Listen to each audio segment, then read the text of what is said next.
Dear students, today we are going to discuss the one of the most important topic of diffraction, that is single slit experiment. Okay, in previous lecture we have discussed the types of diffraction, that is Fresnel class and Fraunhofer class. तो यहाँ हमारे पास Fraunhofer class हमारे syllabus में है और Fraunhofer class में हम single slit, double slit और एन स्लिट के टॉपिक्स को कवर करेंगे। तो जो आज हमने टॉपिक इसमें कवर करना है वो है Fraunhofer diffraction due to a single slit. और बच्चों देखो, ये अब बहुत ही ज़्यादा इम्पोर्टेंट टॉपिक है। अगर मैं बात करूँ लास्ट 5 ईयर्स में कितनी बार आया हुआ है, तो आप देख सकते हैं लगभग लगभग हर साल ये क्वेश्चन हमारा पूछा गया। 2015-16 में 2 बार आ चुका है, 2018-19 में आया, 17-18, 19-20। ठीक है, तो इसका मीनिंग ये है, ये क्वेश्चन बहुत ही ज़्यादा इम्पोर्टेंट है और अलग अलग तरीके से पूछता है। तो हमें ये चारों क्वेश्चंस की लैंग्वेज पता होनी बहुत ज़रूरी है। क्वेश्चन एक ही है, आंसर भी हमें एक ही लेकर आना है, लेकिन जो पूछने का तरीका है वो अलग अलग है। ठीक है, आपसे कई बार बोल देगा जो डिफ्रैक्शन पैटर्न है उसमें जो इंटेंसिटी रेशियो है आपका, वो इस रेशियो में होगा जो हमारे पास फर्स्ट वाला हमें दिखाई दे रहा है। ठीक है, उसके बाद दूसरा तरीके से बोल देगा, खाली आपको रेशियो नहीं देगा, आपसे कहेगा कि आप एक्सप्रेशन निकालो रेशियो के लिए, है ना, या कंडीशंस निकालो मैक्सिमा मिनिमा के लिए। तो ये भी हमें पता होना चाहिए। अगेन देखो, obtain the intensity expression for the single slit Fraunhofer deflection pattern. तो अगेन हमें यही लेकर फाइंड आउट इसमें करना है, that is the ratio, relative ratio between the maxima. और कई बार ये परसेंटेज में पूछ लेता है, जैसा लास्ट ईयर इसने पूछा था, that is discuss the phenomena of Fraunhofer diffraction at a single slit, show that the intensity of first subsidiary maxima is about 4.5% of principal maxima। अभी क्या इस क्वेश्चन में पूछ रहा है, क्या हमें करना है, जब ये हम पूरा डिटेल में इस डेरिवेशन को करेंगे तो हमें ये चीज़ क्लियर होती चले जाएगी। तो बच्चों, जो हमने लास्ट लेक्चर में डिस्कस किया था, लास्ट वीडियो में हम लोगों ने ये देखा था कि हमारे पास दो टाइप के डिफ्रैक्शन फिनोमिना पॉसिबल हो सकते हैं। एक हो सकता है आपका due to the Fresnel class और दूसरा किससे हो सकता है, आपका फ्रॉनहोफर क्लास से। तो फ्रॉनहोफर क्लास में बच्चों मैंने आप लोग को बताया था कि फ्रॉनहोफर क्लास का जो डिफ्रैक्शन हमारे पास होगा, उस फ्रॉनहोफर क्लास में स्लिट और source, that means the slit से सोर्स और स्क्रीन की डिस्टेंस हमेशा क्या होगी, इनफाइनाइट होती है। ठीक है, लेकिन क्या इनफाइनाइट पे रखना पॉसिबल होता है? नहीं। तो हम क्या करते हैं, इसमें आपका लेंसेज यूज करते हैं। आप याद करो, लेंस मैंने बताया था कि लेंसेज किस में यूज होता है, आपके फ्रॉनहोफर क्लास। क्योंकि देखो क्या होता है, जब भी हम बात करें फ्रॉनहोफर क्लास में, तो जो सोर्स है वो इनफाइनाइट पे होगा, क्योंकि हमें पैरेलल बीम की रिक्वायरमेंट होती है। और फिर ये बीम क्योंकि पैरेलल बीम्स हैं तो डिफ्रैक्ट होके भी पैरेलल ही ये निकलती हैं, तो ये अपनी इमेज कहाँ फॉर्म करेंगे, इनफाइनाइट पर। लेकिन क्या इनफाइनाइट पे स्क्रीन और इनफाइनाइट पर सोर्स हम रख सकते हैं? Practically not possible. तो हम क्या करते हैं, एक फाइनाइट सोर्स के आगे यहाँ क्या रख देते हैं, एक आपका कॉन्वेक्स लेंस। तो एक कॉन्वेक्स लेंस इसे पैरेलल बीम की तरह कर देता है और वेव फ्रंट हमें कैसा मिलता है, प्लेन वेव फ्रंट। ये याद रखना है, फ्रॉनहोफर क्लास में कैसा वेव फ्रंट होता है, प्लेन वेव फ्रंट। और इसी तरीके से यहाँ भी हम क्या करते हैं, एक प्लेनो कॉन्वेक्स, आपका एक कॉन्वेक्स लेंस रखते हैं, नॉट प्लेनो कॉन्वेक्स, एक कॉन्वेक्स लेंस इसमें रखते हैं। और फिर ये इसे कहाँ फोकस कर देता हूँ, स्क्रीन। तो इस तरीके से हम लेंसेज का यूज करके आपका इनफाइनाइट सोर्स को भी कहाँ ले आते हैं, दैट मीन्स फाइनाइट सोर्स को भी एज अ इनफाइनाइट सोर्स की तरह हम दिखा सकते हैं। अब बच्चों इसमें है क्या, इसमें पहले हम देखेंगे इसका डायग्राम क्या है, किस तरीके से इसमें हमें चीज़ें करनी है। अब देखिए, सिंगल स्लिट, सिंगल स्लिट के लिए क्या है हमारे पास, ये देखो आप, ए और बी, ये क्या है, सिंगल स्लिट। इसके बीच में आपका से होके ही लाइट को आपका जाना है, और इसकी जो डायमेंशन है, ये वेवलेंथ ऑफ लाइट जो हम यूज कर रहे हैं उसकी डायमेंशन के ऑर्डर का ऐसे होना चाहिए। तो फिलहाल हमने इसकी जो विड्थ ली है वो कितनी ली है, स्मॉल ई। बच्चों यहाँ पर स्मॉल ई क्या है, it is the width of slit. ये क्या है, विड्थ ऑफ स्लिट। अब देखो, एक फाइनाइट सोर्स हमने लिया, जैसा मैंने आप लोग को बताया था, इससे लाइट बीम आपकी आ रही हैं। और फिर हमने इसके आगे क्या यूज किया, एक लेंस L1, ये हमें याद रखना है। और L1 इन्हें क्या करता है, प्लेन पैरेलल बीम्स में इन्हें कन्वर्ट कर देता है। और जो वेव फ्रंट बनता है वो क्या बनता है, प्लेन वेव फ्रंट। फिर ये वेव फ्रंट आपका, या लाइट बीम्स जो पैरेलल बीम्स हैं, ये स्लिट से होकर निकलती हैं और स्लिट, क्योंकि ए और बी के बीच में हम बहुत लार्ज नंबर ऑफ पॉइंट्स को एज्यूम कर सकते हैं, तो हम ये मान के चलते हैं कि ये 3 पॉइंट से रेज आपकी जो निकल रही हैं, कुछ रेज हर पॉइंट से क्या होगा, कुछ थीटा एंगल पर रेज डिफ्रैक्ट हो जाएंगी और कुछ रेज सीधे आपकी स्ट्रेट निकल जाएंगे। तो हमने दोनों कंडीशन ली है। देखिए कुछ रेज जो हमने ब्लैक एरो से, हम डबल एरो से दिखाया, they are just diffracting at an angle theta, and the in red line they are just going straight without deviation। तो ये रेज भी आपकी हर पॉइंट से निकलेंगे। तो हर पॉइंट से दो तरीके की रेज निकलनी है, एक थीटा एंगल पे जाएगी, दूसरा आपका सीधा स्ट्रेट निकलेगी। तो इसका मतलब पॉइंट पी नॉट पे तो हर पॉइंट से हमारे पास रेज पहुंच रही हैं। तो यहाँ पर क्या बनना है, ब्राइट फ्रिंज। ठीक है, और हमने पढ़ा भी था फ्रॉन ऑफर क्लास में, सेंटर हमेशा क्या बनता है, ब्राइट। अब हमें इस पॉइंट पी पे देखना है कि डिफ्रैक्शन पैटर्न में क्या हमें मैक्सिमम मिलेगा, क्या मिनिमा मिलेगा, क्या इसकी कंडीशंस हमारे पास होंगे। देखो बच्चों, अगर मैं तुम्हें पहले ही बता दूं, रिफ्रैक्शन पैटर्न बनता है, आप लोगों ने 11th-12th में भी इसे ध्यान से अगर पढ़ा होगा, तो सिंगल स्लिट का कुछ इस तरीके का ये पैटर्न रहता है। ठीक है बच्चों, तो अब मुझे ये कंडीशन पता करनी है, पी पे, P1 पे क्या सेंट्रल मैक्सिमा बनेगा, तो क्या कंडीशन होगी, अगर पी पे मिनिमा बनेगा तो क्या कंडीशन होगी, अगर सेकेंडरी मैक्सिमा बनेगा तो क्या कंडीशन होगी। तो ये पॉइंट्स को हम ध्यान में रखते हुए इस डेरिवेशंस को अपना आगे कंटिन्यू करते हैं। ठीक, अब यहाँ पर ई हमने देख लिया, ई क्या है आपका, स्लिट विड्थ, इसकी हमें जरूरत है। थीटा क्या है, it is angle of diffraction. Okay, और L1 L2 क्या है, हमारे लेंसेज हैं। और इस स्क्रीन में जो पॉइंट P1 है, इसमें हमें कंडीशन लेकर आनी है मैक्सिमा और मिनिमा की। तो फिर से हमारी ज्योमेट्री यूज होनी है, कुछ फॉर्मूले हम डायरेक्ट यूज करेंगे, बाकी हम मैथमेटिक्स इस डायग्राम की हेल्प से इसे करेंगे। अगर मैं बात करूँ, यहाँ थ्योरी में यही सारी चीज़ें लिखी हुई हैं जो मैंने आपको अभी समझाई। ठीक है, डायग्राम सभी के समझ में आ गया होगा। सबसे पहला काम है हमें डायग्राम को अच्छे से समझना। अब बच्चों बात करते हैं, सबसे पहले हमें क्या निकालना है, पाथ डिफरेंस। अब बच्चों देखो, जो दो रेज हैं, जो ए से निकल रही है और दूसरी बी से, देखो ये दो रेज हैं, एक ए से निकलेगी और दूसरी बी से। ये दो एक्सट्रीम पॉइंट्स हैं, एंड पॉइंट्स हैं, इनके बीच के जो दो रेज पॉइंट निकल रही हैं, इनके बीच का पाथ डिफरेंस कैसे निकालते हैं, ये बिल्कुल यंग्स डबल स्लिट एक्सपेरिमेंट की तरह हम करते थे। वहाँ दो सोर्स थे, यहाँ पर दो पॉइंट्स हैं और भी। तो हम क्या करेंगे, दोनों सोर्स से जो बीम्स निकल रही हैं उनके बीच में एक परपेंडिकुलर ड्रॉ कर लेते हैं, और यहाँ पर जो पाथ डिफरेंस आएगा इनका क्या आएगा, बी एन। ठीक है, ये पाथ डिफरेंस क्या होगा, बी एन। और ये एंगल ज्योमेट्री से जो ये बनता है आपका एंगल बी ए एन, ये कितना बनेगा आपका, थीटा। और तो हम इस ट्राइंगल में पर्टिकुलरली क्या यूज करेंगे, आपका राइट एंगल ट्राइंगल की प्रॉपर्टी। तो देखते हैं इसमें हमारे पास हमें क्या मिलना है। अब देखो, अगर मैं साइन थीटा की बात करूं, तो साइन थीटा मेरे पास क्या बनना है, sine theta equals to A B upon B N, A B upon B N, no, not A B upon B N, it is B N upon A B.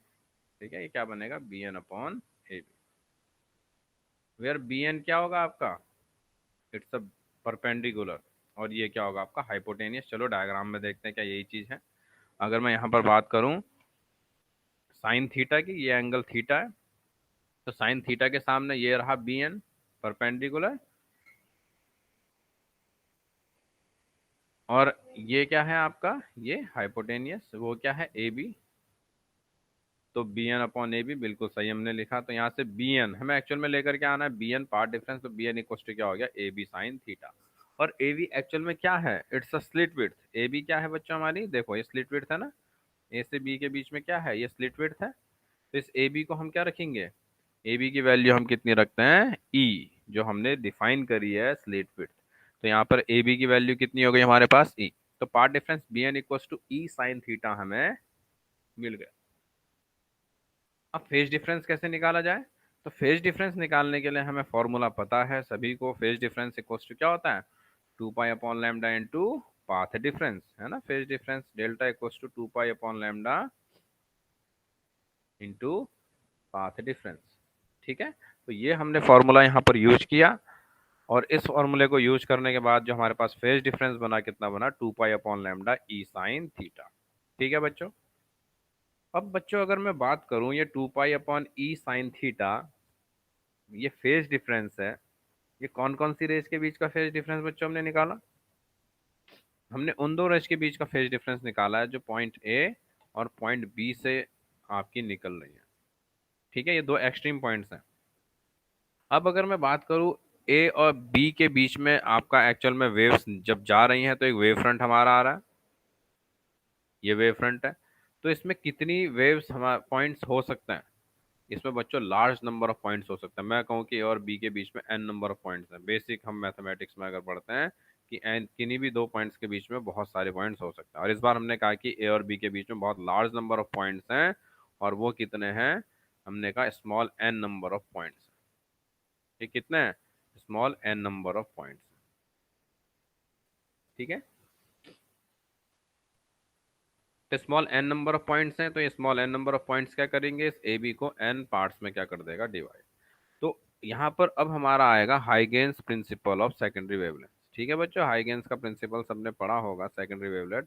वो क्या कहता है कि हर वेव फ्रंट का जितने भी पॉइंट्स हैं, यानी किसी भी वेव फ्रंट का हर point as a secondary source आपका क्या करता है, वर्क करता है। यही तो हमने पढ़ा था।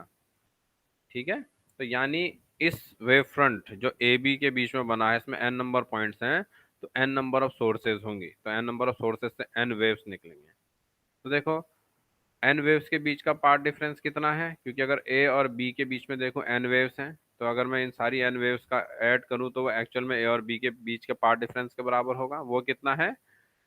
2 पाई अपॉन लैम्डा ई साइन थीटा। ये एन वेव्स के बीच का पार्ट डिफरेंस है। अगर एनी टू कंजिक्यूटिव के बीच का लूं, मैं कोई भी दो कंजिक्यूटिव पॉइंट्स ले लूं, ये ए है, इसके बगल में सी, तो ये ए सी के बीच का फेज डिफरेंस कितना होगा, तो मुझे एन से क्या करना पड़ेगा, टोटल फेज को डिवाइड। तो मैंने क्या करा, 1/n, इसे किस आपका एन को दैट मीन्स किससे डिवाइड कर दिया, मतलब एन का डिवाइड दे दिया किसमें, टोटल फेज में। तो ये हमें मिल गया the phase difference between any two consecutive points. और 2 पाई अपॉन ई साइन थीटा जो हमने निकाला था ए और बी के बीच का फेज डिफरेंस, ये क्या था एक्चुअल में, phase difference between the N points. ठीक है, एन पॉइंट सोर्स के बीच का फेज डिफरेंस, और दो एनी टू कंजिक्यूटिव का लेंगे तो 1/n, दैट मीन्स एन से हमें क्या करना पड़ेगा, डिवाइड। ठीक हो गया बच्चों? और इसे हमने क्या बोल दिया आपका, it's 1/n 2 pi upon lambda E sine theta. ये किसकी वैल्यू आ गई आपकी, डेल्टा की वैल्यू, जो हमारे पास क्या है, फेज डिफरेंस। समझ में आया बच्चों? ये किसकी वैल्यू आ गई, डेल्टा की वैल्यू। ठीक है, और यहाँ पर इसने एक और रिप्लेसमेंट करा है। ठीक है, इसने क्या लिख दिया है, पाई ई साइन थीटा अपॉन लैम्डा को इसने क्या लिख दिया, एल्फा। ठीक है, अभी आगे बताएगा है पाई ई साइन थीटा, देखो यहाँ पर। ठीक है, अल्फा इक्वल्स टू कितना रखा है, पाई ई साइन थीटा अपॉन लैम्डा। ठीक है बच्चों, चलो अब देखते हैं यहाँ पर ये क्या कर रहा है। अब एक जनरलाइज्ड फार्मूला बच्चों हमें याद रखना है। जनरलाइज्ड फार्मूला क्या होता है, जब भी आपकी एन हार्मोनिक वेव्स हैं यहाँ पर, क्योंकि एन सोर्स है तो एन हार्मोनिक वेव्स को क्रिएट कर रहे होंगे, तो जो रिजल्टेंट एम्पलीट्यूड बनता है इन एन हार्मोनिक वेव्स के सुपरपोजिशन से, ठीक है, तो वो जो रिजल्टेंट एम्पलीट्यूड बनेगा, जो रिजल्टेंट वेव बनेगी, उसका एम्पलीट्यूड कितना होता है, A sine N delta by two upon sine delta by two. R equals to A sine L delta by two upon sine delta by two. और यहाँ पर जब हम डेल्टा की वैल्यू रखते हैं, जो हमने प्रीवियस में देखा था, डेल्टा कितना है आपका, it's 1/n 2 pi upon lambda E sine theta. इस डेल्टा की वैल्यू जब हम यहाँ रखेंगे तो क्या बनेगा बच्चों, डेल्टा की वैल्यू रखते ही यहाँ पर मैं तुम्हें दिखाता हूँ। ठीक है, आर इक्वस टू कितना हो गया, ये ए साइन एन बाई टू, और डेल्टा की वैल्यू कितनी थी बच्चों, 1/n 2 पाई अपॉन लैम्डा ई साइन थीटा। ठीक है, और अपॉन में कितना आ गया, साइन 1/2, और ब्रैकेट के अंदर कितना आ गया, 1/n 2 पाई ई साइन थीटा। ठीक है बच्चों, अपॉन में लैम्डा भी यहाँ पर। अब यहाँ 2 से 2 कैंसिल हो गया और n से n कैंसिल हो गया, इधर भी 2 से 2 क्या हो गया, कैंसिल।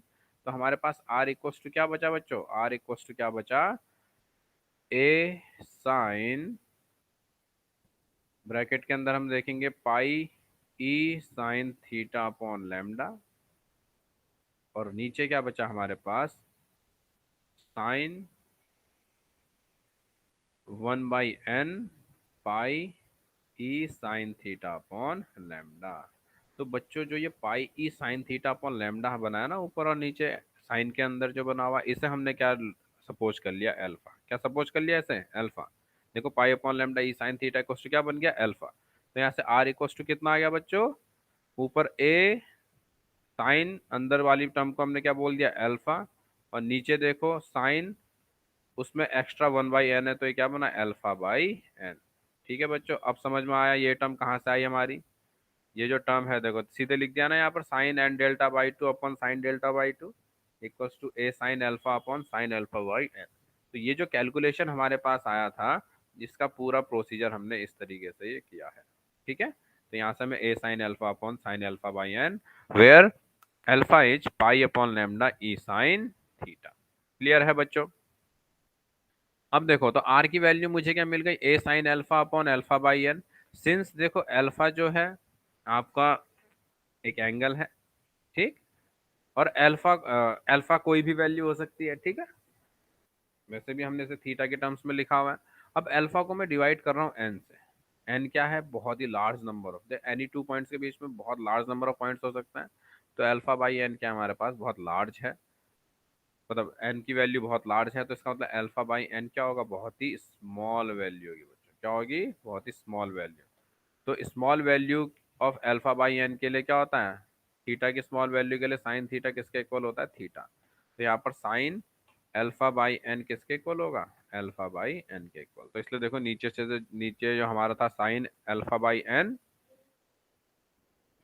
इस अल्फा बाई एन को हमने क्या लिख दिया, खाली alpha by N, because alpha by N क्या बहुत ही स्मॉल वैल्यू है। तो यहाँ से अब ये एन कहाँ चला गया, ऊपर। तो ये बन गया N A sine alpha upon alpha. N A क्या है आपका, A is the amplitude of single wave.